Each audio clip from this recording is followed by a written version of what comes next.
the Coleman comments about essentially a do-over? They were interesting. My guess is they're more political than practical. Most of the legal experts that I've talked to, the people who study election law, say this court can't order a do-over.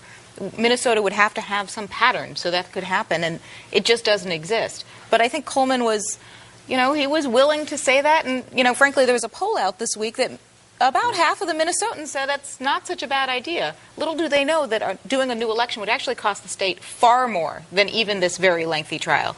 And we don't really have the bucks for it. But that's a very different issue. I don't think that this court can either, but he's playing forward. And the whole thing about Coleman's strategy, I think, is that he's playing like a gambler. And maybe a lot of successful politicians do that. But I think of him more and more as almost a blackjack player who's drawn bad cards. And yet he's got to make counterintuitive bets. So, going back to the absentee ballot thing, he's got to bring in as many as he can, even though he knows they might break against him. And I think on this idea of asking for a do-over, it certainly isn't going to play well with the current judges, even if they had the authority to rule on it. But it's probably one more thing that will rally supporters, because it's sounding the theme that he's been sounding throughout the campaign or through the trial, that he's a victim of an unfair electoral system in Minnesota. Well, is the